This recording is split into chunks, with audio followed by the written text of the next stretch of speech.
नाज़रीन अस्सलाम वालेकुम। सियासत टीवी के खुसूसी प्रोग्राम खास खबरों में आपका खैर मकदम है। मैं मोहम्मद रियाद अहमद और मेरे साथी इस्माइल ज़बीउल्लाह।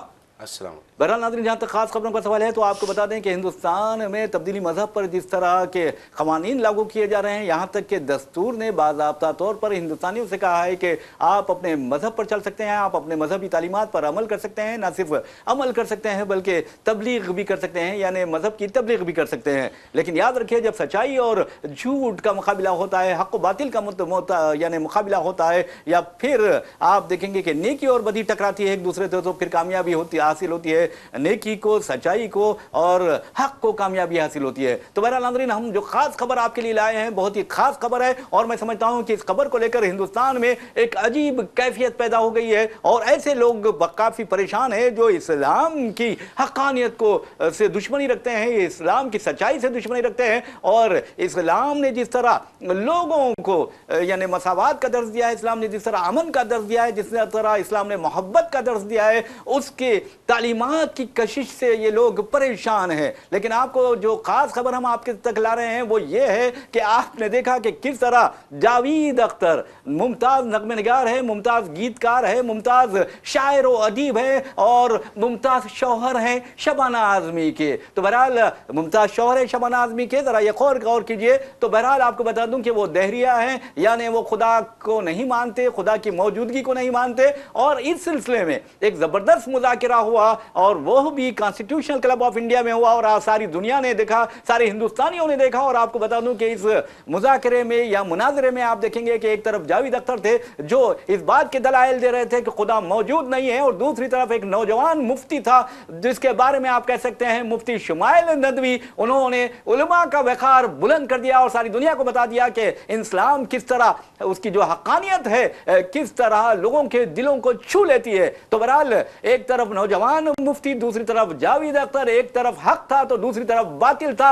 एक तरफ खुदा के मानने वाले थे तो दूसरी तरफ खुदा का मुनकिर था। और लेकिन आप देखेंगे कि जब बात हुई, जब बहस चले, कई मराहल हुए, और जब क्रॉस क्वेश्चनिंग की बात आई तो आपको बता दूं कि जावेद अख्तर के हाथ पैर कांपने लगे थे और लबों से आवाज नहीं निकल रही थी, जबान ऐसा लग रहा था गुम हो गई थी, और फिर वो बहानों पर बहाना बनाए जा रहे थे और कह रहे थे कि इस लफ्ज का मुझे उर्दू तर्जुमा नहीं मालूम, या अंग्रेजी में नहीं, इस लफ्ज की अंग्रेजी का जो इस्तिलाह आपने इस्तेमाल की है वो नहीं जानता। बहरहाल नाज़रीन, उस मुज़ाकरे, उस मुनाजरे के बाद बेशुमार लोग मुतासर हुए, और आपको ये जानकर मैं समझता हूं कि खुशी होगी और इत्मीनान होगी कि कई ईसाइयों ने, कई हमारे गैर मुस्लिम भाइयों ने दामन इस्लाम में पना ली है। इस तरह की खबरें आ रही है, और यही खास खबर है आज की। और आपको बता दूं कि अब यह खबर उन लोगों पर भी बिजली बनकर गिर रही होगी जो गोदी मीडिया है और जो तलवे चाटू मीडिया है, जो हक बात नहीं बताता है। तो बहरहाल हम सलाम करते हैं मुफ्ती शुमाइल नदवी को कि इस कदर कम उम्र में भी उन्होंने एक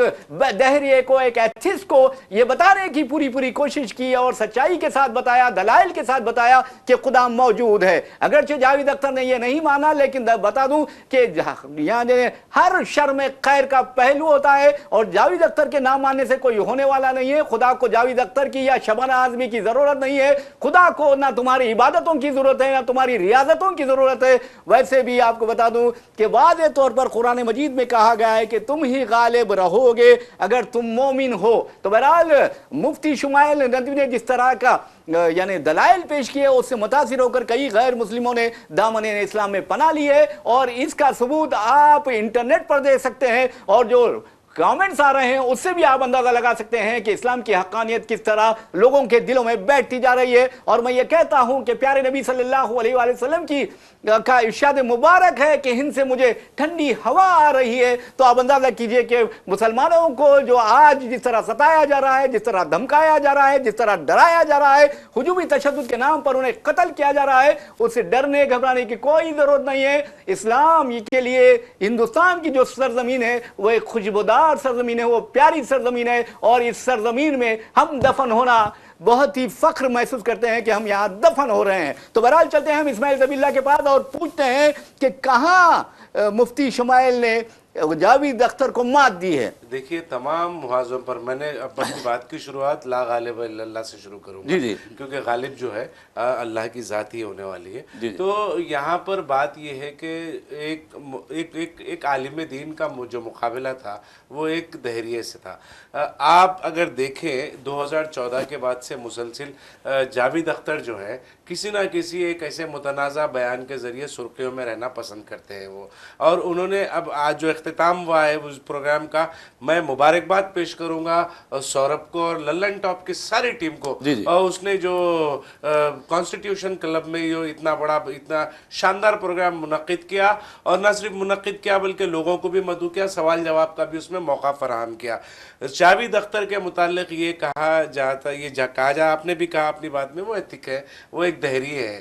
تو ایک دہریے سے آپ دین کی بات یا وحدانیت کی بات کسی بھی مذہب میں ہو، دیکھیں دنیا کے تمام مذاہب کا اپنا ایک اصول ہے، اپنا ایک طریقہ ہے، تو وہ طریقے کے مطابق تمام مذاہب کے لوگ اس پر عمل کرتے ہیں، مذہبی رسومات ادا کرتے ہیں، اور پھر خدا کے ہونے کا جو ہے ان کے پاس وہ جو اطمینان ہے، تمام مذاہب کے لوگوں کے پاس وہ اطمینان ہے کہ خدا ہے، کسی کے پاس بھگوان ہے، کسی کے پاس گاڈ ہے، اور ہمارے پاس اللہ رب العزت کی ذات ہے، تو ساری کائنات کی تخلیق جس نے کی ہے۔ تو پھر یہاں پر دونوں کے درمیان میں جو مقابلہ ہوا ریاض صاحب، میں دیکھ رہا تھا وہ مقابلہ، اتفاق سے میری نظر سے بھی گزرا، اور بہت سارے ریلز بھی وہاں سے اس مقابلے کے میری نظر سے گزرے ہیں۔ تو جس طریقے سے مفتی شمائل ندوی نے، جو نوجوان لڑکا ہے، بہترین انداز میں انہوں نے اپنی بات کو رکھا، اپنے خدا کے ہونے کی، خدا کی وحدانیت کی، خدا کے ذات کے ہونے کی جو دلائل ہے انہوں نے واضح انداز میں پیش کیے۔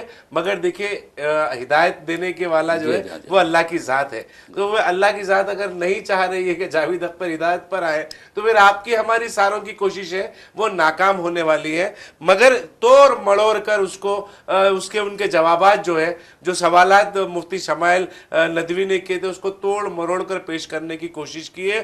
اس طریقے کے مباحثے، اس طریقے کے مذاکرے یقیناً جاوید اختر جیسے دہریوں کے منہ پہ تماچا میں سمجھتا ہوں۔ بہرحال ناظرین، آپ کو بتا دوں کہ جہاں تک اس طرح کے مناظرے کا سوال ہے، میں سمجھتا ہوں کہ ہندوستان میں جس طرح فرقہ پرست درندے یا کمیونل ڈاگس اسلام کو لے کر، مسلمانوں کو لے کر پریشانی کا اظہار کر رہے ہیں، انہیں اندازہ ہے کہ اسلام میں ذات پات نہیں ہوتی، انہیں اندازہ ہے کہ اسلام میں اونچ نیچ نہیں ہوتی ہے، اسلام میں ایک بادشاہ بھی ہوتا ہے تو اسی صف میں کھڑا ہوتا ہے، اور اس کا غلام بھی ہوتا ہے تو اسی صف میں کھڑا ہوتا ہے، اور امیر غریب کا یہاں پر کوئی فرق نہیں ہوتا۔ اللہ کے سامنے جب جاتے ہیں تو سب ایک ہی صف میں ٹھہرتے ہیں، ایک دوسرے کے کندھے سے کندھا لگائے ٹھہرتے ہیں، اور ایک دوسرے سے بغلگیر ہوتے ہیں۔ یہ نہیں دیکھتا کہ کون غریب ہے، کون امیر ہے، بلکہ یہ دیکھا جاتا ہے کہ کس کا دل ایمان کی روشنی سے منور ہے۔ تو بہرحال ایمان جو ہوتا ہے وہ یقیناً مانیے کہ بہت بڑی دولت ہے، اور اس دولت کا اگر کسی کو مل جاتی ہے یہ دولت تو وہ بڑا خوش نصیب ہے۔ تو بہرحال جاوید اختر کو جس طرح انہوں نے مات دی ہے، اور یقین مانیے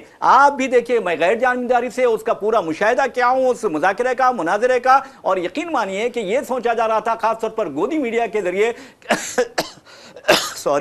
یہ سوچا جا رہا تھا کہ مفتی شمائل ندوی جو ہے وہ ان مولویوں کی طرح ثابت ہوں گے، ان علماء کی طرح ثابت ہوں گے، میں علماء نہیں کر رہا ہوں، علماء کی طرح ثابت ہوں گے، جو ٹی وی ڈیبیٹس پر آ جاتے ہیں عجیب و غریب انداز میں، نہ تیاری کرتے ہیں نہ کچھ وہ اسٹڈی کرتے ہیں، اور پھر خود مسلمانوں کو بھی شرمندہ کر جاتے ہیں، خود بھی شرمندہ ہو جاتے ہیں۔ کر لیجئے گودی علماء کہہ دیجئے، سیدھا سیدھا بالکل۔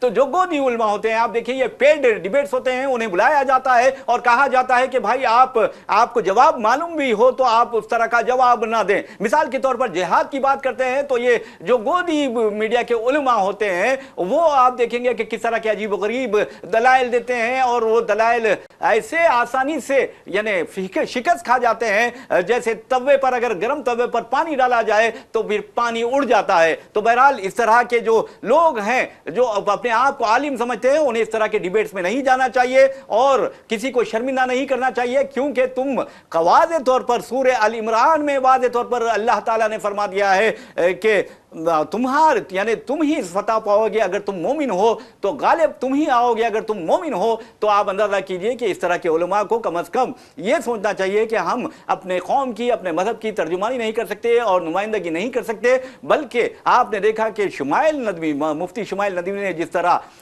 जावेद अख्तर को सारी दुनिया के सामने शर्मिंदा किया, हालांकि कोई मुसलमान किसी को शर्मिंदा करना नहीं चाहता, और इंतहाई उन्होंने आजिजी वो इनकिसारी के साथ जावेद, और कोई बुरी बात भी नहीं है, और गैर जानिबदारी से उसका जायजा लेना चाहिए। ये नहीं सोचना चाहिए कि जावेद अख्तर बिल्कुल हम हावी हो जाएंगे जावेद अख्तर पे। जावेद अख्तर भी इंसान है, अगर वो खुदा को ना भी माने तो फिर भी बहैसियत इंसान आपका ये फर्ज बनता है कि वो उस इंसान की मदद करे और उसे सच्चाई की तरफ ले जाएं, उसे नेकी की तरफ ले जाएं। और मैं समझता हूं कि जावेद अख्तर अगर हक धर्मी करते हैं तो याद रखिए हक धर्मी शैतान की पहचान होती है, और तौबा वो आजिजी वो इनकिसारी इंसान की पहचान होती है। हजरत आदम अलैहिस्सलाम देखे कि जब इनकिसारी करते हैं, तौबा करते हैं, तो अल्लाह ताला उन्हें माफ फरमाता है, और शैतान हक धर्मी करता है तो फिर हमेशा के लिए धुतकार दिया जाता है। तो ये जो जिद और हक धर्मी होती है वो खतरनाक होती है। बहरहाल जावेद अख्तर अगर अभी भी नहीं सुधरेंगे तो हम कुछ नहीं कर सकते, ये अल्लाह के हाथ में होता है।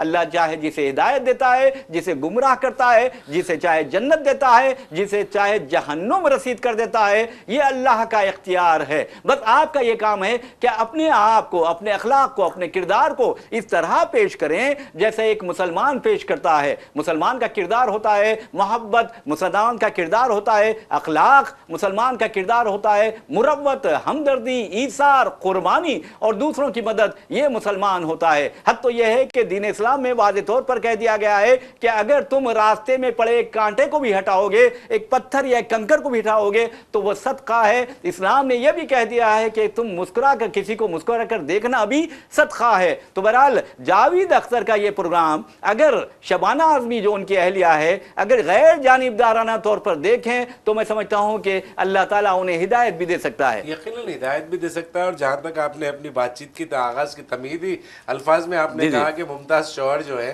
मुमताज शौहर की मुमताज अहलिया है, दोनों भी। और जहां तक हिदायत की बात है, यकीनन हमने तारीख इस बात की गवाह है कि जब हाथों में कंकरियों ने कलमा पड़ा और अल्लाह की हिदायत नहीं थी तो मुशर्रफ इस्लाम नहीं हुए। तो फिर ये तारीख इस्लाम की तारीख है। और मुफ्ती शमाइल का जो वो वे ऑफ अप्रोच था, जिस अंदाज में, जिस मोहब्बत से, जिस हमदर्दी के साथ वो जावेद अख्तर से बात कर रहे थे, वो यकीनन काबिल सताइश है।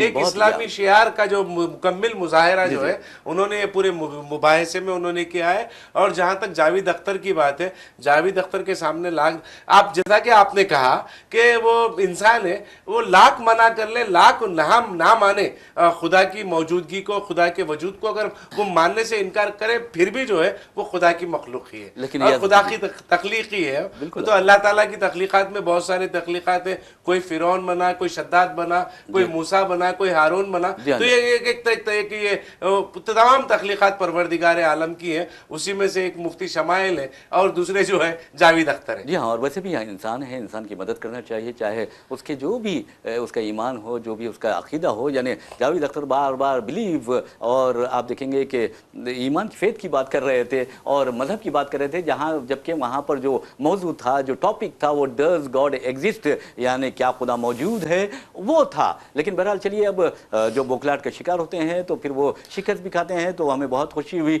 और सार इस बात के लिए को लेकर बहुत खुशी हुई कि आज जिस अंदाज में हो सकता है उस प्रोग्राम की नीयत भी ख़राब थी रही होगी, लेकिन याद रखिए कि अल्लाह ताला हर शर में खैर का पहलू रखता है। और वो खैर का पहलू ये हुआ कि आज सारी दुनिया में उस मुनाजिरे के, उस मुबाहिस के, उस डिबेट के चर्चे हैं और लोग दामन इस्लाम में पनाह ले रहे हैं और अल्लाह ताला लोगों को हिदायत भी दे रहा है। बहरहाल नाज़रीन, एक और खबर की जानिब लिए चलते हैं। आपको बता दें कि इस खबर का ताल्लुक हमारे शहर हैदराबाद फरखंदे बुनियाद से, रियासत तेलंगाना से है। आपने देखा कि कल किस तरह chief election commissioner Gyanesh Kumar ने ऐलान किया कि तेलंगाना में भी SIR किया जाएगा। आप SIR कर लीजिए, कुछ भी कर लीजिए, लेकिन बिहार की तरह मत कीजिए, ये अपोजिशन कह रही है, और चोरी मत कीजिए वोटों की, ये भी अपोजिशन कह रही है। वैसे भी आपने देखा कि ज्ञानेश कुमार जो चीफ इलेक्शन कमिश्नर है और हिंदुस्तान की तारीख के बदनाम तरीन चीफ इलेक्शन कमिश्नर है, ये मैं नहीं कह रहा हूं, राहुल गांधी कहते हैं, कांग्रेसी कायदीन कहते हैं, RJD कायदीन कहते हैं, समाजवादी पार्टी के कायदीन कहते हैं, तमाम अपोजिशन कहती है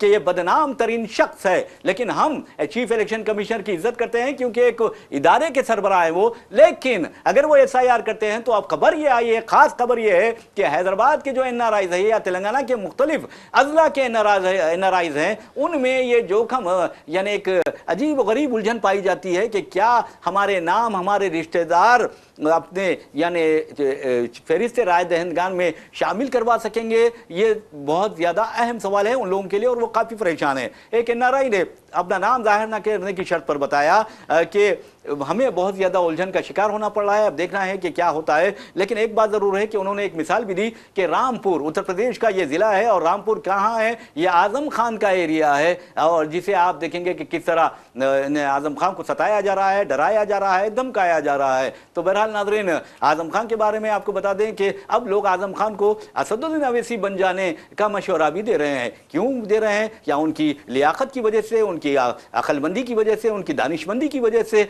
उनकी गैर मामूली सियासत की वजह से, ये तो मैं नहीं जानता। तो बहरहाल असदुद्दीन अवैसी बन जाने का इरादा यानी मशवरा दिया जा रहा है आज़म खान को। बहरहाल हम बात कर रहे थे रामपुर की। रामपुर में एक माँ ने अपने कुवैत और दुबई में रहने वाले, कई बरसों से वो बच्चे वहाँ रह रहे हैं, उनके नाम फॉर्म 6 होता है उसके जरिए दर्ज करवाए। लेकिन इलेक्शन कमीशन ने कहा कि आप अपने बाहर रहने वाले रिश्तेदारों के नाम दर्ज नहीं करवा सकती, बल्कि उन्हें खुद करवाना चाहिए। तो इसका मतलब ये है कि जो मुसलमान बाहर है वो हक के यानी रायदही से महरूम कर दिए जाएंगे, और जो भी हो NRI मुसलमान हो या हिंदू हो। तो बहरहाल नाज़रीन, पहले ये कहा गया कि आप फॉर्म 6 यानी फिल करें क्योंकि ओवरसीज वोटर की हैसियत से आपको ये हक हासिल है।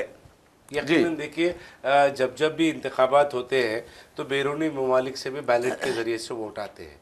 ये आते हैं, ये रिवायत रही है, हमने देखा है। जो सरकारी मुलाजिमीन होते हैं, तेलंगाना के मुलाजिमीन के दूसरे ज़िले में अगर जाकर काम कर रहे हैं तो वो भी क़ब्ल वक्त वोट डालते हैं और बाई पोस्ट जो है वोट आते हैं। यह तारीख है इस बात की। तो मैं जहाँ तक समझता हूँ NRIs को डरने या घबराने की ज़रूरत नहीं है। वो फॉर्म 6 जहाँ पर है वहीं से भी फिलअप कर सकते हैं। उसके लिए ज़रूरी नहीं है कि वो हैदराबाद में ही मौजूद हो। फिलअप करने के लिए अपने ज़िले में ही मौजूद हो, वो वहाँ से, क्योंकि ऑनलाइन फॉर्म फिलअप करना है। लेकिन जब सबमिट करने की बात आई तो सबमिट करने की जब बात आई, फिलअप तो पहले आप कर सकते हैं, जब सबमिट करने की बात आई तो यकीनन कुछ ना कुछ एक रास्ता इलेक्शन कमीशन निकालेगा। इसका उम्मीद है, क्योंकि देखिए जैसा कि आपने कहा ज्ञानेश कुमार आए थे, चीफ इलेक्शन कमिश्नर जो है मतलब आए थे, हैदराबाद आए थे, हैदराबाद का खाना वो खा कर गए हैं, बिरयानी खा कर गए हैं। तो कम से कम हैदराबाद के नमक से वो वफादारी करेंगे, इस बात की उम्मीद है। और वो यकीनन कुछ ना कुछ इसके लिए एक रास्ता निकालेंगे और निकालना भी चाहिए ना। तो सियासी जमातों की ये जिम्मेदारी है कि वो जो है इस मामले में SIR के आगाज से कबल जो है वो नुमाइंदगी करे। रियासती इलेक्शन कमीशन, ये अखलाकी जिम्मेदारी है तमाम रियासती सियासी जमातों की, खा वो बीजेपी हो, क्योंकि बहुत सारे गैर मुस्लिम जो वोटर हैं वो भी अमेरिका, कनाडा, लंदन, ऑस्ट्रेलिया, दुनिया भर में फैले हुए, दुबई, कतर, बहरीन, सऊदी अरब में भी, यहाँ तक के गैर मुस्लिम जो राय दहिंदे तेलंगाना से ताल्लुक रखने वाले वो भी है। तो बीजेपी की भी अखलाकी जिम्मेदारी होती है, BRS है, कांग्रेस है और मजलिस इत्तेहादुल मुस्लिमीन है, मजलिस बचाओ तहरीक है, तमाम सियासी जमातें जो है ये election commission, state election commission से इस खास तौर पर इस खुसूसी सब्जेक्ट के ऊपर रुजू हो और उससे नुमाइंदगी करें। बहरहाल आपको बता दूं कि जैसा कि इस्माइल ज़बीउल्लाह ने कहा कि chief election commissioner Gyanesh Kumar जो हैं वो वफादार हैं। तो हमने मैं माजरत चाह रहा हूं, वफादार हैं, वफादारी करेंगे क्योंकि हैदराबाद की बिरयानी खा कर गए। दूसरी बात मैं समझता हूं कि ज्ञानेश कुमार जो है उनके साथ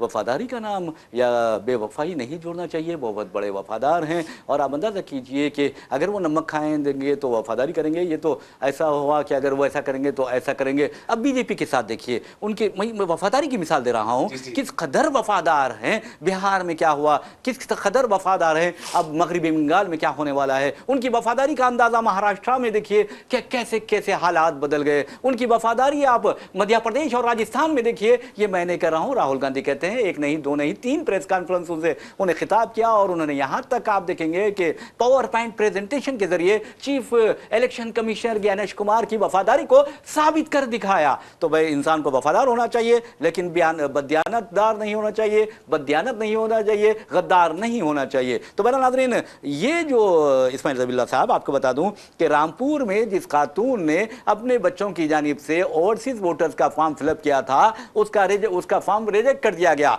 तो क्यों रिजेक्ट कर दिया गया? क्या ये वफादारी है या गद्दारी है, या किसी के साथ मोहब्बत है, या फिर किसी के साथ नफरत है?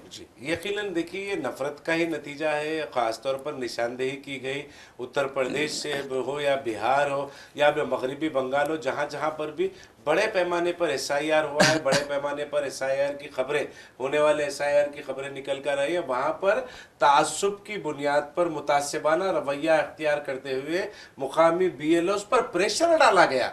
ये हमने ये भी देखा, ये सितम ज़रीफ़ी है जमहूरी निज़ाम पर, कि आपने देखा कि आप BLOs ने खुदकशी की दबाव के चलते सैकड़ों की तादाद में जो BLOs हैं उन्होंने खुदकशी की, गुजरात में तक खुदकशी के वाक़े गुजरात से भी मंजर आम पर आया, उसको ढांपने की कोशिश की गई। मगर यकीनन देखिए तासुब की बुनियाद पर यह काम किया गया। नाम जो थे उनके निकाले गए, हज़फ किए गए, और फिर जो है निशानदेही के साथ ये काम किया गया। असेंबली हल्केवार सतह पर जो है ये काम को अंजाम दिया गया है। निशानदेही के, मैं फिर दोबारा कहूँगा, निशानदेही करते हुए नामों को हज़फ किया गया SIR में। बहरहाल नाज़रीन, आपको बता दूं कि वज़ीर-ए-आज़म नरेंद्र मोदी की हुकूमत कब आई? 2014 में उन्होंने पार्लिमानी इंतखाबात में कामयाबी हासिल की, और उससे पहले जो इंतखाबी मुहिम चलाई गई उस मौके पर जब वज़ीर-ए-आज़म को, जो उस वक्त चीफ मिनिस्टर यानी गुजरात के ओहदे पर फायज थे, उस वक्त उन्हें उम्मीदवार बनाया गया ओहदे वज़ारत उज़्मा का। अडवाणी चाहते थे कि ओहदे वज़ारत उज़्मा का उम्मीदवार बने, लेकिन एक जानबूझकर यह कहा यह जा रहा है कि साजिश रची गई और अडवाणी को रास्ते से हटाया गया, उन्हें घर वापस भेज दिया गया, यानी उन्हें एक बुजुर्ग सियासतदान करार देते हुए कहा गया कि 75 साल की उम्र के बाद कोई भी यानी बीजेपी लीडर है वो इस तरह के अहम ओहदों पर फायज नहीं हो सकता, और फिर उन्हें हटा दिया, मंजर आम से गायब कर दिया गया। उसके बाद आप देखेंगे कि हमारे मोदी जी तकारीर करते थे, कौन लिख कर देता था, क्या लिख कर देता था, ये अलग बात है। वो कहते थे कि मैं चाय वाला हूँ, मैं एक फ़कीर हूँ, मैं एक गदागर हूँ, इस तरह की बातें करते थे। और फिर उन्होंने आहिस्ता आहिस्ता ये कहना शुरू किया कि कांग्रेस की ज़ेर क़यादत UPA हुकूमत ने अवाम पर महंगाई का बोझ डाल दिया है, करप्शन नुक्ते उरूज पर पहुंच गया है, बेरोजगारी का यह हाल है कि लोग खुदकुशी कर रहे हैं, किसानों की हालत ख़राब कर दी गई है, किसान भी खुदकुशी करने पर मजबूर हो गए हैं। फिर उन्होंने कहा कि कांग्रेस की ज़ेर क़यादत UPA हुकूमत में पेट्रोल और डीजल की कीमत बहुत ज़्यादा है। हालांकि उस वक्त आप देखेंगे कि पेट्रोल और डीजल की कीमत सिर्फ 60 रुपये या 64 रुपये फ़ी लीटर हुआ करती थी, और आज क्या कीमत है? 110 रुपये फ़ी लीटर हैदराबाद में फ़रोख्त हो रहा है पेट्रोल और डीजल। तो बहरहाल ये बात की। फिर उन्होंने कहा कि डॉलर के मुकाबले में जो रुपया है उसकी कदर घटती जा रही है और डॉलर बहुत कमज़ोर हो रहा है। तो उस वक्त जो रुपये की कदर थी, आपको बता दूं, ओनली 46 रुपीज़ थे डॉलर के मुकाबले में, यानी रुपये का कितना मजबूत रुपया था। आप देखिए आज क्या हो गया है, 93 रुपीज़ जो हमारे हिंदुस्तानी है वो बराबर होते हैं $1 के, और उस वक्त मनमोहन सिंह के दौरे हुकूमत में $1 मसावी था 46 रुपये के। तो बहरहाल अवाम से इस तरह की बातें की गई और कहा गया कि मैं जब, या बीजेपी जब इख्तिदार में आएगी तो महंगाई पर काबू पाया जाएगा, बेरोजगारी दूर कर दी जाएगी। लेकिन आपको जानकर हैरत होगी कि अब जो रिपोर्ट्स आ रही हैं, आपको हम बताते हैं कि मार्च यानी 2025 मार्च के इख्तिताम तक हिंदुस्तान पर जो एक्सटर्नल डेट यानी बैरूनी खर्च था वो 63 लाख 108 करोड़ रुपए, 63 लाख 108 करोड़ रुपए जो हैं ये कोई मामूली नहीं है। और आपको ये बता दूं कि 2015 में ये जो खर्च था, आप यानी मनमोहन सिंह हुकूमत के जाने के बाद, सिर्फ 32 लाख 71,542 करोड़ था। तो आप अंदाजा कीजिए कि किस तरह नरेंद्र मोदी हुकूमत की यानी गलत हुक्मरानी के नतीजे में हिंदुस्तान कर्ज के जाल में फंसता जा रहा है। 2016 में ये खर्च जो हमारा था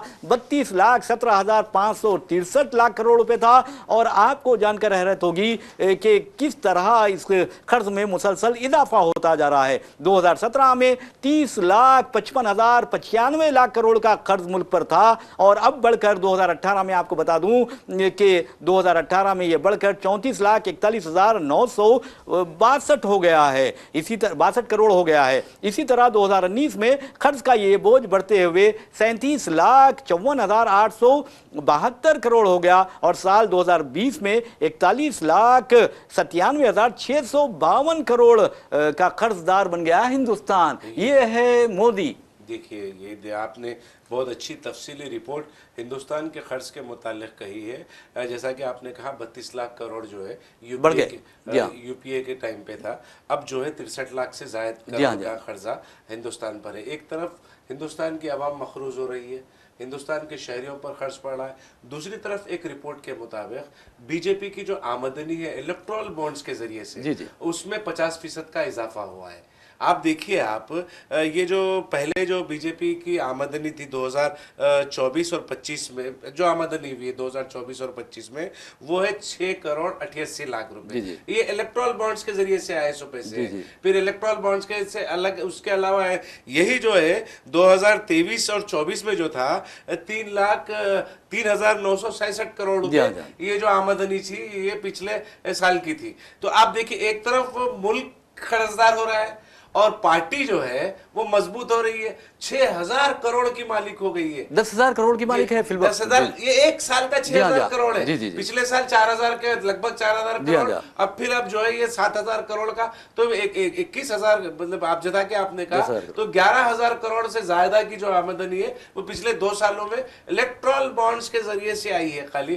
پھر دوسرے جو ای ڈی کے وغیرہ کے جو معاملات ہیں اس کے ذریعے سے جو پس پردہ غیر محسوب جو رقومات حاصل ہوئے وہ الگ ہے. تو ایک طرف جو ہے سیاسی اقتدار میں آنے کے بعد بی جے پی نے اپنے آپ کو مضبوط کیا, اپنی پارٹی کو مضبوط کیا, بھلے ہی ملک کی عوام قرضوں میں ڈوب کیوں نہ جائے. بالکل میں سمجھتا ہوں کہ قرضوں میں جو قوم ڈوبتی ہے تو وہ پریشان بھی رہتی ہے. لیکن جب ان سے سوال کیا جاتا ہے کہ بھائی اس طرح قرض آپ نے بڑھا دیا ہے, ملک پر بوجھ ہے, اور وہ بھی میں ایکسٹرنل ڈیٹ کی بات کر رہا ہوں, اور ملک اندرون ملک جو قرض لیا گیا ہے اس کی تو آپ اندازہ بھی نہیں لگا سکتے. تو بہرحال ناظرین آپ کو یہ بتانا ضروری ہے کہ کس طرح غلط حکمرانی اور غلط حکمران جو ہوتے ہیں ملک کی تباہی و بربادی کا باعث بنتے ہیں. اگر آپ ان سے پوچھیں گے ارے بھائی آپ نے جو قرض کا بوجھ ہے بہت بڑھا دیا ہے, عوام پریشان ہے, بے روزگاری سے عوام پریشان ہے, مہنگائی سے عوام پریشان ہے, یعنی بیماریوں سے عوام پریشان ہے, خواتین پر تشدد کے واقعات سے عوام پریشان ہے, اقلیتوں پر مظالم سے, تو یہ کہتے ہیں مندر مسجد. اب آپ دیکھیے مندر مسجد کی بات کرتے ہیں اور مساجد کے نیچے منادر تیار یعنی تلاش کرنے کی بات کرتے ہیں, اور آپ دیکھیں گے لباس پہچاننے کی بات, پہچان کر یعنی جواب دینے کی بات کرتے ہیں, در اندازی کی بات کرتے ہیں, اور جو اہم مسئلہ ہوتا ہے اس سے یہ پہلو تہی کرتے ہیں, اس کو جواب دینا وہ ضروری نہیں سمجھتے. ہاں اگر ان سے کہا جاتا ہے کہ بھئی آپ مودی جی آم چاٹ کر کھاتے ہیں یا کاٹ کر کھاتے ہیں یا کتر کر کھاتے ہیں, اس طرح کے سوالات کیے جاتے ہیں. ایک محترمہ نے سوال کر دیا مودی جی آپ کے چہرے پر گلو کیسا آتا ہے. ارے میرے بھائی گلو کیسے نہیں آئے گا, بی جے پی کا جو چندہ وصول کیا گیا ہے, بی جے پی نے چندہ وصول کیا گیا وہ 10,000 کروڑ سے زیادہ ہے, تو گلو نہیں تو فلو آئے گا, نہیں گلو آئے گا. تو بہرحال اس کا جواب وزیر اعظم نے نہیں دیا, ہم دے سکتے ہیں. جی یقیناً وزیر اعظم نے یہ کہا کہ وہ پسینہ جو چہرے پہ آتا ہے محنت کر کے اس کو وہ اپنے چہرے پر مل لیتے ہیں, جس کی وجہ سے ان کا چہرہ روشن ہو جاتا ہے. یہ دیکھیے ایک رپورٹ آئی تھی کوئی انٹرنیشنل میڈیا کی, کوئی مطلب بلومبرگ نہیں ہے, کوئی اور دوسرا انٹرنیشنل میڈیا کی کوئی رپورٹ تھی, میں نام بھول رہا ہوں, یقیناً آنے والے دنوں میں وہ نام کا بھی انکشاف کر دے گا. اس میں کہا تھا کہ وہ جو ناشتہ کرتے ہیں مشروم کا, مشروم کا جو ناشتہ ہے وزیر اعظم کا وہ بڑا مہنگا ہوتا ہے, کم سے کم 60 سے 70 لاکھ روپے کا وہ ناشتہ ہوتا ہے. وہ امپورٹ ہوتے ہیں, وہ دنیا کے ترقی یافتہ ممالک سے وہ مشروم آتے ہیں. تو اس طریقے کا ناشتہ اگر کر کے چہرے پہ آپ مطلب حشاشی اور بشاشی لاتے ہیں تو دیکھیے ہم پھر یہ کہیں گے ملک قرضدار ہو رہا ہے, آپ دولت مند ہو رہے ہیں, آپ کی پارٹی دولت مند ہو رہی ہے, آپ کے چہرے پہ بلو جو بھی ہو رہا ہے وہ آ رہا ہے. ہاں بالکل آپ نے کہا. ویسے بھی ناشتہ جو آپ نے کہا ہے مشروم کا جو ناشتہ کہا ہے آپ نے, اکثر دیکھیں گے کہ جو ڈکٹیٹرز ہوتے ہیں وہ ناشتے میں مشروم استعمال کرتے ہیں, اور بہت ہی جو تغذیہ بخش غذائیں ہوتے ہیں, صحت بخش غذائیں ہوتے ہیں وہ استعمال کرتے ہیں. لیکن وہ بٹر استعمال نہیں کرتے, بلکہ بٹر جو جمہوریت کی تباہی سے بنا ہوا بٹر ہوتا ہے وہ استعمال کرتے ہیں. کسی کے جانور کے دودھ سے یا گائے کے یا بھینس کے دودھ سے بنا ہوا یا اونٹ کے دودھ سے بنا ہوا بٹر استعمال نہیں کرتے, بلکہ جمہوریت, سیکولرزم کی تباہی اور انسانی حقوق کی تباہی کا جو بٹر بنتا ہے وہ استعمال کرتے ہیں. اس سے گلو بہت زیادہ آتا ہے. تو کہنے کا مطلب یہ ہے کہ اس طرح کی غذائیں اگر آپ کھائیں گے لاکھوں روپے کی, تو غریب کیا کھائے گا. کہ یہ دیکھنا چاہیے کہ غریب آج یہ حال ہو گیا ہے غریب کا کہ وہ دال خرید نہیں سکتا صاحب. اور آپ کو بتا دوں کہ 2014 کے بعد سے اگر دالوں کی قیمت کا آپ جائزہ لیں گے تو کئی 100 गुना इजाफा दालों की कीमत में हो गया है। हद तो यह है कि अशियाए महतियाज की कीमतें अगर आप देखेंगे तो एक मुतवसत खानदान भी वो एफर्ड नहीं कर सकता वो कीमतों पर। हद तो यह है कि कोई सब्ज मेवा हो या कोई और सब्जी हो वो खरीद कर खाने से भी गुरेज करता है। आप देखेंगे कि 40 रुपए से कम कोई सब्जी 1 किलो नहीं मिल रही है, तो आप अंदाजा कीजिए कि महंगाई किस कदर बढ़ गई है। तो बहरहाल नाज़रीन, इस पर हम बहुत ही तफसीली बात करेंगे कि बीजेपी दुनिया की सबसे बड़ी पार्टी कैसे बनी और उसका चंदा के वसूल करने का तरीका क्या है, उसके हथकंडे क्या है और वज़ीर आज़म नरेंद्र मोदी के वादे दावों का क्या हुआ है, ये भी हम बात करेंगे। जैसा कि चीफ इलेक्शन कमीशनर के बारे में भी हमने बात की है। वैसे में नाज़रीन, आप देखेंगे हिंदुस्तान और पाकिस्तान के दरमियान कशीदगी पाई जाती है और दूसरी तरफ पाकिस्तान और अफगानिस्तान में भी बहुत ज़्यादा तनाव पाया जाता है। और ऐसे में आपको बता दूं कि हमारे जो मुशीर कौमी सलामती है अजीत दोवल यकीन मानिए टैलेंटेड ब्यूरोक्रेट है और यकीन मानिए ये भी कहा जा रहा है कि आज हिंदुस्तान में 3 लोगों की हुकूमत चल रही है। एक है वज़ीर आज़म नरेंद्र मोदी, तो दूसरे हैं अमित शाह और तीसरे हैं अजीत दोवल। यानी लेकिन अजीत दोवल की कोई भी ना नहीं कहता। यानी अजीत दोवल को वज़ीर आज़म को अगर अजीत दोवल कोई मशवरा देंगे तो वज़ीर आज़म में यह हिम्मत नहीं होगी कि वो ना कहें। इसी तरह अमित शाह भी ना कहने के आदी नहीं है, खास तौर पर अजीत दोवल के मामले में। तो बहरहाल अब पाकिस्तान और अफगानिस्तान की कशीदगी बढ़ गई है और देखें आप कमाल हमारे टैलेंटेड अजीत दोवल का कि उन्होंने अफगानिस्तान को पाकिस्तान से बिल्कुल दूर कर दिया है। ये होती है पॉलिटिक्स, ये होता है दिमाग, ये होती है ज़हनियत। तो बहरहाल अब आपको बता दूं कि यहां पर जो फिरका परस्त दरिंदे थे, इवन बीजेपी, आरएसएस की जो ज़ैली तंजीमें थी वो तालिबान की दुश्मन थी और कहते थे कि हम तालिबान को यानी हकीर कीड़े की तरह रगड़ देंगे, फला करेंगे, ये करेंगे, उनकी तौहीन की का क्या करते थे। और जब तालिबान के वज़ीर ख़ारजा अमीर खान मुत्तकी जब दिल्ली पहुंचते हैं तो उनका सुर्ख कालीन इस्तकबाल किया जाता है। यही नहीं बल्कि दारुल उलूम देवबंद अगर वो जाते हैं तो उसकी पूरी इजाज़त दी जाती है और वहाँ वो नाश्ता करते हैं और जेड सिक्योरिटी दी जाती है। तो आप देखिए कि दुश्मनों के दरमियान आकर वो खुशी से वापस जाते हैं क्योंकि ये दुश्मनी दोस्ती में बदल गई थी। फिर आप देखेंगे कि एक और वजीर आते हैं और वजीर हैं मौलवी नूर जलाल जलाली। हालिया अरसे के दौरान वो आए और यहाँ पर आपको बता दूं कि अफगानिस्तान में जो सफ़ीर मुकर्रर किए गए हिंदुस्तानी यादव, उन्होंने फार्मास्यूटिकल्स कंपनी के साथ और नूर जलाल जलाली के साथ एक इजलास मुनक़िद किया। और क्योंकि पाकिस्तान वहाँ अद्वियात सप्लाई करता था, अफगानिस्तान 70% जो फार्मास्यूटिकल्स होते थे वो पाकिस्तान सप्लाई करता था, जबकि बांग्लादेश, इंडिया, तुर्की समझे और दूसरे जो वस्ती एशिया के ममालिक है वो 30% आप देखेंगे कि अद्वियात सप्लाई करते थे। तो बहरहाल जिस अंदाज में ये काम चल रहा था, अब पाकिस्तान दूर हो गया है और इसमें अजीत दोवल का अहम किरदार है। तो बहरहाल अब जो वज़ीर सेहत हैं अफगानिस्तान के, उन्होंने कहा कि हिंदुस्तान इसकी भर्ती करे। तो कितना बड़ा मौका मिल गया है हिंदुस्तान को। यकीनन देखिए, आज जैसा कि आपने कहा अजीत दोवल क्योंकि NSA है, नेशनल सिक्योरिटी एडवाइज़र है, कौमी सलामती के अहम मुशीर है, 3 लोगों की हुक्मरानी चल रही है। जैसा कि रियाज साहब ने कहा, एक वज़ीर आज़म नरेंद्र मोदी, दूसरे अमित शाह, तीसरे जो है अजीत दोवल जो है कौमी सलामती के जिसको मुशीर कहा जाता है। एक नया अहदा कायम किया गया अजीत दोवल को मुकर्रर करने के लिए। इससे कबल जो है मेनन थे इससे कबल जो है मतलब NSA के तौर पे नहीं थे। नहीं NSA थे, डिफेंस, ठीक है, इस पे अपन बाद में तबसरा कर लेंगे। तो NSA का एक बनाया गया, उनको एक हवा खड़ा किया गया और बहुत बेहतर अंदाज में अजीत दोवल को पेश करने की कोशिश की गई। यहाँ पर अहम बात यह है कि हिंदुस्तान में जब से बीजेपी आई है और जहाँ पर भी अगर कुछ मतलब सड़कों पर नमाज पढ़ी जाती है या कोई बुरखापोश खवातीन बुरखे के मतलब बुरखा पहनकर अगर कहीं पर जाती हैं और कहीं पर शरई तौर पर कहीं पर कुछ तलाक हो जाता है, शरई तौर पर कहीं पर कोई निकाह कायम हो जाता है, शरई तौर पर किसी बैन मजहबी शादी हो जाती है, किसी मुसलमान लड़के से किसी गैर मुस्लिम लड़की की शादी हो जाती है, तो बीजेपी वालों को हमने ये कहते हुए सुना है कि हिंदुस्तान में हम तालिबानी मानसिकता नहीं चलने देंगे। इस तरीके का बयान योगी आदित्यनाथ के मुंह से हमने सुना है, गिरिराज सिंह के मुंह से हमने सुना है, अमित शाह के मुंह से हमने ये बयान सुना है। طالبانی مانسکتا ہم اس ملک میں چلنے نہیں دیں گے. اگر آپ طالبانی مانسکتا کے خلاف ہیں تو پھر آپ طالبان سے کیوں قربت بڑھا رہے ہیں؟ ایک نہیں سر، حکمرانی طالبان کی ہی ہے. تو یہ سمجھنے کی ضرورت ہے. یہ مسئلہ یہ کیا ہے، یہ ذہن جب انسان کا معاف ہو جائے، ذہن کام کرنا بند کر دیتا ہے تو انہیں جو کچھ بھی سامنے ان کے بھلائی لگتی ہے، وہ ایک موٹی مثال ہے، وہ میں آن کیمرہ نہیں دے سکتا، مجبوری ہے میری. تو وہ لیکن آپ اس طریقے کا کام کر رہے ہیں کہ آپ خود دیوالیہ پن کا، ذہنی دیوالیہ پن کا شکار ہے. ہم نے دیکھا ماضی میں ٹرمپ کی پوجا کی گئی، جب ٹرمپ مخالف ہو گئے تو پھر ٹرمپ کو گالیاں دی گئی. مطلب روسی صدر ولادیمیر پوتن کو گالیاں دی جاتی تھی، اب ولادیمیر پوتن کی پوجا ہو رہی ہے.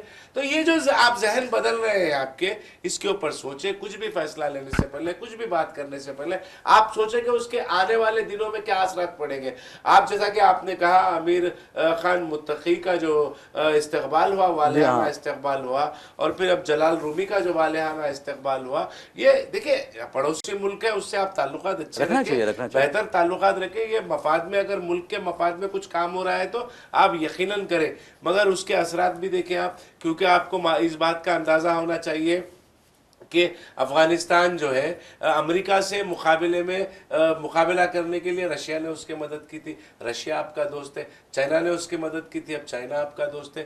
اب امریکہ اس کا مخالف ہے، امریکہ آپ کا بھی مخالف ہے. تو یہ تمام چیزوں کو سمجھنے کی ضرورت ہے. خارجی پالیسیوں پر ایک ماہرین کی کمیٹی بنا کر اس پر کام کرنے کی ضرورت ہے. کیونکہ جو لوگ اب بیٹھے ہوئے ہیں یہ خارجی امور کے فیصلے لینے میں، وہ تمام کے تمام، مجھے کہنے دیجئے ریاض صاحب، تمام کے تمام نااہل ہیں.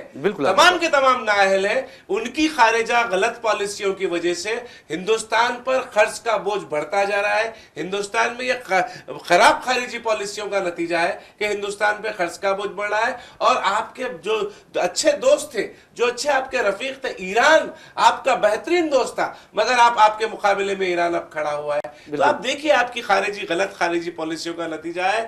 آپ شوکن کے حسد میں مرد کے گود میں مت بیٹھے جا کر، آپ گندگی مت کریں گے.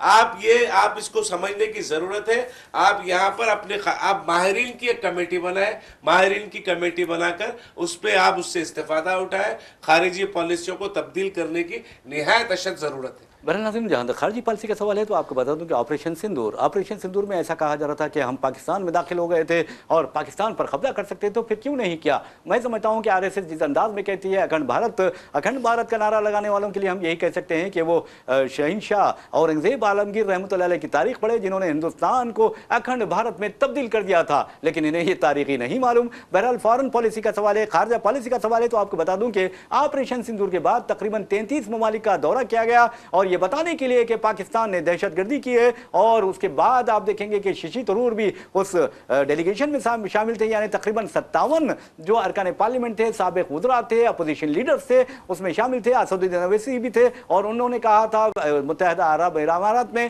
انا مجنون، تو یعنی عربی بولنے کی انہوں نے کوشش کی تھی. انا مجنون مینس میں پاگل ہوں، اس کا مطلب ہوتا ہے آئی ایم اے میڈ. تو پھر آپ یہ اگر دیکھیں گے تو پھر سمجھیے کہ اس کے باوجود بھی کسی ملک نے پاکستان کی مذمت نہیں کی. تو اس کا مطلب یہ ہوا کہ آپ کی جو خارجہ پالیسی تھی وہ بالکل ناکام رہی ہے. تو یہ جو چیزیں روک رہا آپ کو، نہ صرف یہ خارجہ پالیسی ناکام رہی، کسی ملک نے مذمت نہیں کی.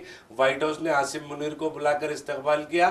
سعودی عرب کا باوقار ایوارڈ جو ہے عاصم منیر کو اب دیا جا رہا ہے. دیکھیے یہ فرق ہے. جی ہاں. اور ویسے بھی سعودی عرب نے اعلان کر دیا ہے کہ اگر پاکستان پر حملہ ہوتا ہے تو وہ سعودی عرب پر حملہ تصور کیا جائے گا. لیکن ایک بات یاد ہے کہ اگر آپ امریکہ سے قربت اختیار کرتے ہیں تو آپ کو یہ معلوم ہونا چاہیے کہ امریکہ کسی کا نہیں ہوتا. اور آپ نے دیکھا کہ آپ کو تو امریکہ نے دور کر دیا اور عاصم منیر کو قریب کر لیا ہے. اور عاصم منیر کو جو آج سعودی عرب کا باوقار جو اعزاز ملا ہے، صرف اور صرف ہو سکتا ہے کہ امریکہ سے قربت کے نتیجے میں ملا ہے. تو بہرحال ناظرین، آپ کو بتا دیں کہ ہماری جہاں تک فورن پالیسی یا ایکسٹرنل پالیسی ہے یا ہمارے فورن ریلیشنز ہے، وہ بالکل خراب ہو چکے ہیں. اور ایسا لگتا ہے اس کے لیے مودی حکومت پوری طرح ذمہ دار ہے. حالانکہ کانگریس کی دور حکومت हुकूमत में आपने देखा था कि यहाँ हिंदुस्तानियों को दानिशवराना ज़हनियत का हामिल करार दिया जाता था। और बारक हुसैन वावा अमेरिका के साबिक सदर, उन्होंने वाज़े तौर पर कहा था अमेरिकी कौम से खिताब में कि हमें यानी अमेरिकी बच्चों को दो मुल्कों के बच्चों से मुकाबला दरपेश है,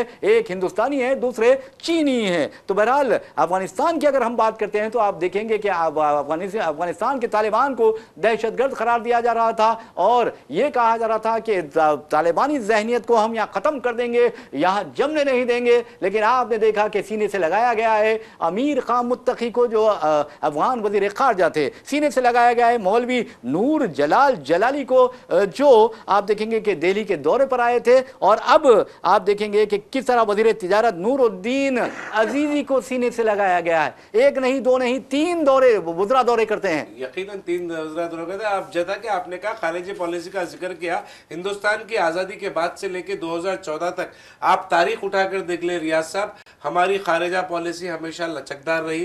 कभी हमने जारहाना रुख खारिजा पॉलिसी को लेकर इख्तियार नहीं किया। अगर हालांकि आप देखते हैं कि अक़वाम मुत्तहिदा में जब बात आ रही थी तो इंदिरा गांधी का एक वाक़या मशहूर है, उन्होंने रुख अपना जारहाना इख्तियार किया था, मगर पॉलिसी थी वो पॉलिसी कभी तब्दील नहीं हुई, लचकदार पॉलिसी रही हमेशा। और वो लचकदार पॉलिसी के नतीजे में न रूस हमारा मुखालिफ था, चाइना हमारा मुखालिफ था, उसके बावजूद भी एक दूसरे के मद्दे मुकाबिल 66 में जंग हुई। यकीनन भी बहुत सारे हिस्से पर कब्जा करने की वजह से चाइना का मुकाबला किया और डट कर मुकाबला किया, और फिर बहुत सारे लोग हमारे फौजी उसमें शहीद भी हुए।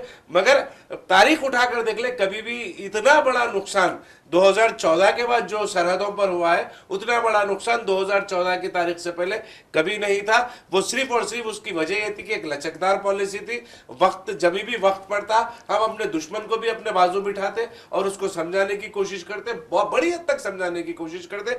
जब नहीं समझता तो फिर उससे मुकाबले के लिए तैयार हो जाते। आपने 67 की जो बात की थी, मैं कहूँगा कि बहुत ज़्यादा नुकसान हुआ था और बहुत ज़्यादा हिंदुस्तानियों को परेशानी का भी सामना करना पड़ा था। और ये कहा जा रहा था कि चीन ने बहुत यानी पाकिस्तान को इस्तेमाल करते हुए एक बहुत बड़े हिस्से पर कब्जा कर लिया। लेकिन आपको बता दूं कि जो अमेरिकी स्टेट डिपार्टमेंट है वो से लेकर राहुल गांधी से लेकर तमाम जो अपोजिशन कायदीन हैं बाज़ाब्ता बबांगे दहल कह रहे हैं कि चीन ने हज़ारों एकड़ ज़मीन जो हमारी हड़प ली है 2014 के बाद से। तो वज़ीर-ए-आज़म नरेंद्र मोदी कहते हैं कि किसी ने 1 इंच ज़मीन भी नहीं कब्जा की है, जबकि अरुणाचल प्रदेश के जो गाँव हैं, देहात है, उनके नाम चीन ने तब्दील कर दिए हैं। ये बाज़ाब्ता सबूत पेश किए गए हैं, शवाहिद पेश किए गए हैं। तो उसके बावजूद भी अगर आप ये कह रहे हैं तो ये बिल्कुल गलत बात है। ताजा वाकया है ना रियाज साहब, शंघाई एयरपोर्ट पर एक खातून को रोक लिया गया, उसका वो खातून का पासपोर्ट हमारे एक्सटर्नल अफेयर्स की जानिब से जारी किया हुआ था, लेकिन उसका प्लेस जो था इशू होने का वो अरुणाचल प्रदेश था। अरुणाचल प्रदेश का पासपोर्ट क्योंकि चीन ने ये कहते हुए रोका कि अरुणाचल प्रदेश चीन की रियासत है, लिहाजा ये पासपोर्ट इलीगल है, तुम्हारी एंट्री इलीगल है, उसको डिटेन कर लिया गया। पूरी एक्सटर्नल अफेयर्स मिनिस्ट्री सरगर्म हो गई।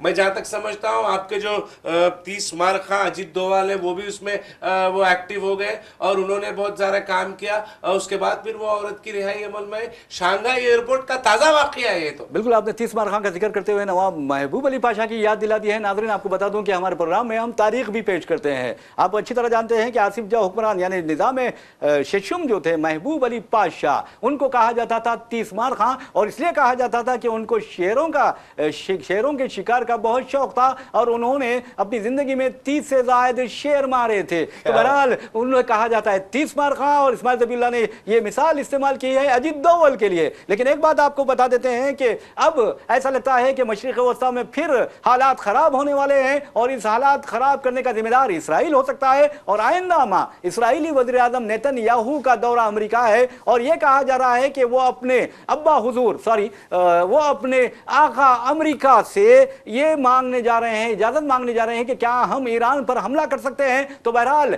ईरान ने भी ये खदशा जाहिर कर दिया है कि बहुत जल्द ईरान पर इसराइल हमला कर सकता है। अगर इसराइल ईरान पर हमला करता है तो याद रखिए ये तीसरी आलमी जंग के आगाज साबित हो सकता है, नुक्ते आगाज साबित हो सकता है। वैसे भी अगर आप देखेंगे जंगो जद्दाल जो होती है तबाही और बर्बादी लाती है, और हद तो यह है कि शर्म आनी चाहिए खास तौर पर उन लोगों को जो इसराइल की तायद कर रहे हैं। आप ये भी जानते हैं कि इंदिरा गांधी को यासर अरफात अपनी बहन कहा करते थे, और हिंदुस्तान ने हमेशा फलस्तीनी काज की तायद की थी, इसराइल की मुखालफत की थी, चाहे वो गांधी जी हो या फिर बीजेपी के वाजपेयी हो। लेकिन आप देखेंगे कि आज हाल ये हो गया है कि हैदराबाद के दरगाह हजरत बाबा शरफुद्दीन रहमतुल्लाह अलैह, आप अंदाजा कर सकते हैं कि ये जो बुजुर्ग हैं, ये अल्लाह के वली हैं, इनके बारे में कहा जाता है कि इनके जो अराजियात थे और दरगाह के तहत जो अराजियात थे, जो एयरपोर्ट जहां पर बनाया गया है, तकरीबन 1100 एकड़ अराजी औकाफी थी। लेकिन आप अंदाजा कीजिए कि GMR ग्रुप जिसने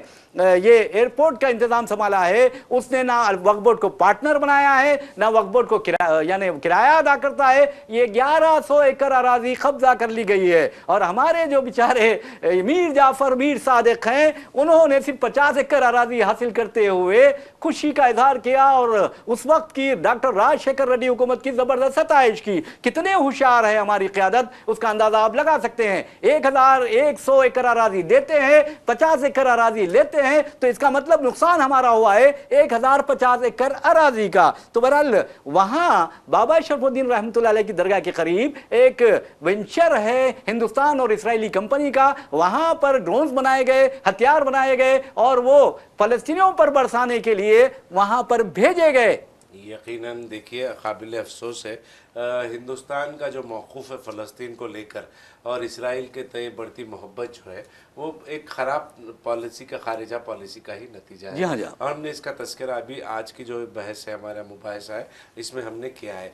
ख़राब खारिजी पॉलिसी मुशीर जो है नफ़रत की ऐनक पहनकर अगर आप मुल्क चलाने की कोशिश करेंगे तो मुल्क इसमें ही परेशानियों में इसका ही शिकार रहेगा।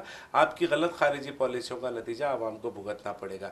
जहाँ तक ईरान और आलमी जंग की बात है, हमने हालिया दिनों में देखा ईरान पर किस तरीके से दबाव डाला गया, किस तरीके से ईरान को परेशान किया गया, ईरान पर हमले किए गए। ईरान ने जितनी हो सके, ईरान के आलमी ताकतों के मुकाबले में ईरान एक सीसा पिलाई हुई दीवार की तरह ईरान ने मुकाबला किया।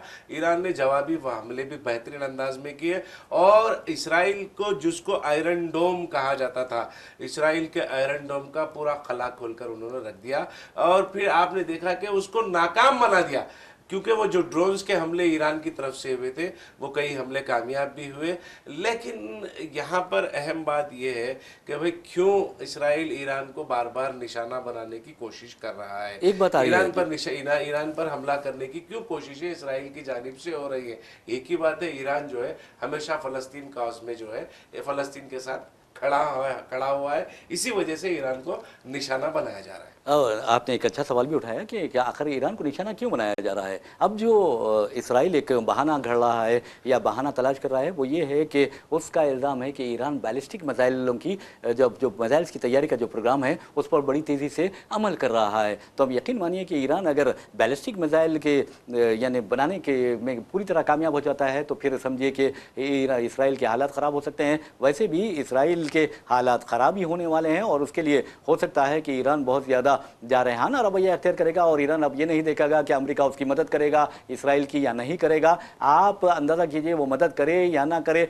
अब ईरान के लिए डू और डाई की सूरत हाल है, करो या मरो की सूरत हाल है, क्योंकि ईरान ने हालिया अरसे के दौरान बेशुमार इसराइली एजेंटों को गिरफ्तार करके सजाए मौत भी दी है। अब मैं समझता हूँ कि ईरान को उस तरह नुकसान नहीं होगा जिस तरह पिछले जंग में उसके जो अस्करी क़यादत को मारा गया था, निशाना बनाया गया था और साइंसदानों को, न्यूक्लियर साइंटिस्ट को निशाना बनाया गया था। ऐसा नहीं होगा क्योंकि कई जासूस अब मर खप गए हैं। तो वैसे भी नाज़रीन आपको बता दूं कि अब ईरान का एक और तरीका सामने आया है कि जो भी इसराइली जासूस गिरफ्तार होता है उसे इबरतनाक सजाएं दी जाती है। और ख़ास तौर पर आपने देखा कि पिछले जंग में ये भी कहा गया, ये भी इल्ज़ाम आयद किया गया कि ईरान ने उन जासूसों को राकेटों से बांध कर उड़ा दिया है, राकेटों से बांध कर वापस इसराइल भेज दिया था। तो इस तरीके के वाक़यात भी रोनुमा हुए हैं, देखने में आए, मंजर आम पर आए।